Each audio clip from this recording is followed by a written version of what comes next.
Well, hello, all you phenomenal women out there.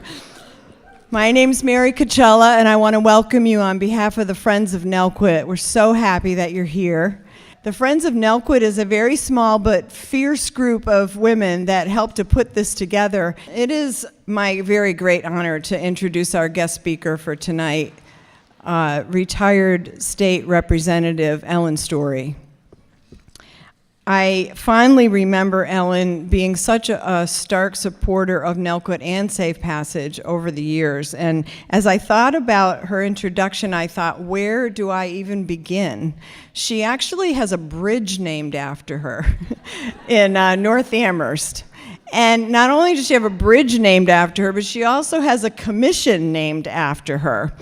This commission was formally named by Governor Baker, and it's the Ellen Story Commission on Postpartum Depression, a commission she formed in 2010 in order to decrease the stigma of postpartum depression and make sure that all the women would get the services that they needed. So she is somebody who is just such a leader and a remarkable woman with an impressive history of fighting for her community and public schools, fighting for people who are faced with barriers and oppression, and fighting for women and children.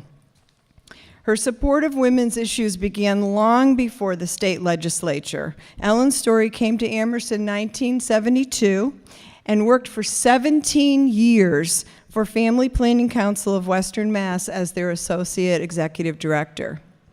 She then served the Mass State Legislature for 24 years, winning 12 elections before retiring in 2017.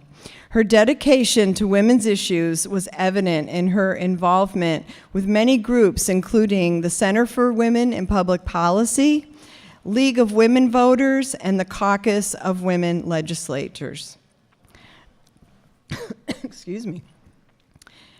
Echoing the recent battle cry, "And still she persisted," Ellen Story persists. A prime example of this is her work over the past 2 decades to close the gender wage gap, which resulted in a groundbreaking new law signed by Governor Baker in 2016, which will take effect in July, designed to reduce pay discrimination in Massachusetts. Ellen Story's dedication and service to her community goes far beyond the state legislature, having also served the Amherst Area Chamber of Commerce, Amherst Education Foundation, the Rotary Club, and the Amherst Pelham Regional School Committee.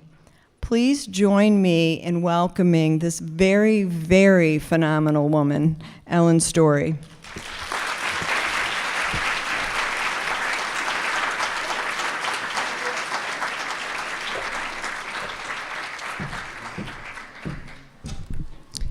Thank you, Mary. That was a lovely introduction.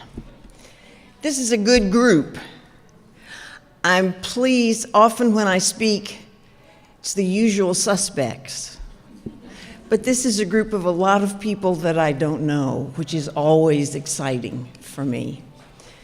I see someone I do know, Yoko Ono, who was one of the first people to get involved in this issue years and years ago. Well, when I ran for office, it was in 1991, and my timing was good. It was an open seat, and there were a bunch of guys who were running for it, and I wasn't satisfied with any of them. So I finally decided that I would run. My timing was good because the whole country was watching the Anita Hill Clarence Thomas hearings. Some of you will remember those. It was the first case of sexual harassment that was so public. And Anita Hill was testifying before the Senate Judiciary Committee, which had not one woman on it. And everybody across the country started thinking, whoa, we need to have a few more women in office. That year was called the Year of the Woman, and in the United States Senate, which I will remind you has 100 senators in it, the number of women that year doubled from 2 to 4. This year, there are 52 women running for the U.S. Senate.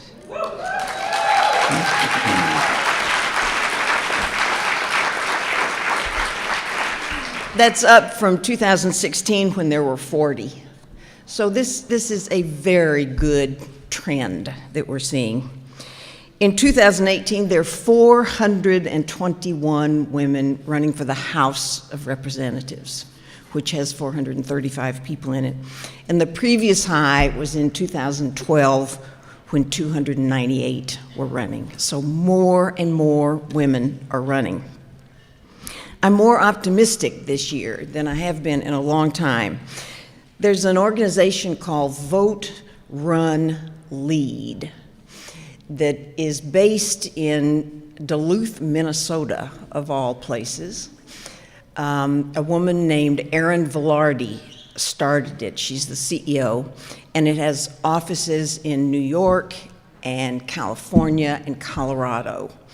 And she is tracking all of this. And since 2014, they have done in-person training with 17,000 women who are interested in running for office. She says this is not a wave. This is not merely a wave. This is a sea change. And I think she's right. I think this is not just a little blip. I think it's going to continue.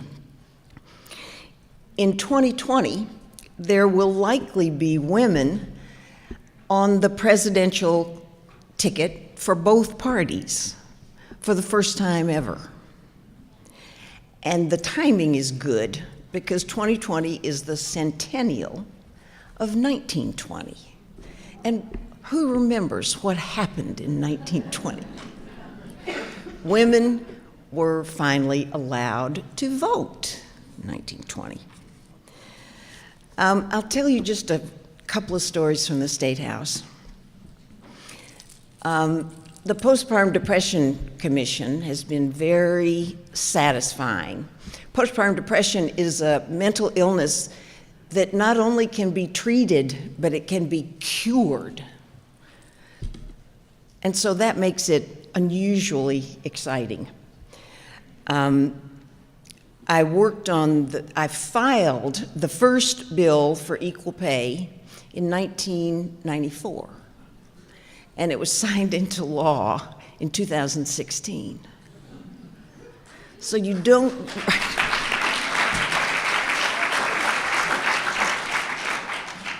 go into the legislature if you want things to happen quickly. At one point, I filed a bill about breastfeeding. There's nothing that says that it's illegal to breastfeed in public, but if you are a woman in court because her partner or husband is in trouble and you're sitting at the back of the courtroom with your infant and you're nursing your baby, a big court officer in uniform can come over to you and say, "I'm sorry, lady, you can't do that in here." And in fact, that's not true. So I passed a bill saying breastfeeding is legal in public. Yes, it is possible to breastfeed in public. And the men in the legislature, who outnumber the women by about 75%, just had a fit. They couldn't say the word breast. And they said, "But there must be an age limit. What if she's breastfeeding her 5-year-old on the bus?" I said, "Trust me, that is not going to happen." When I had my babies, we used cloth diapers. Now, you don't mostly do that. You have to have your own washing machine to use cloth diapers. And to buy diapers is astoundingly expensive. The Amherst Survival Center had a diaper drive, which was when I discovered how expensive diapers were. So people bought boxes of diapers and took them. And I decided, why not have the state throw in a little money for this? So I put $10,000 in the budget for diapers for the Amherst Survival Center. And the guys, and it passed, but the guys on the Ways and Means Committee said, we can't say diapers. They wanted to call it infant care. So we passed $10,000 for infant care for the Amherst Survival Center. There are many, many women running for office. I am endorsing 4 women in Western Mass who are running for open seats, which is a real first.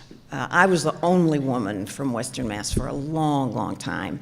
Now there are 4 strong women who are running. And I wanted to just remind you that women who are running for office for the first time are women in transition. And they need your tender support very much. It's risky to run for office.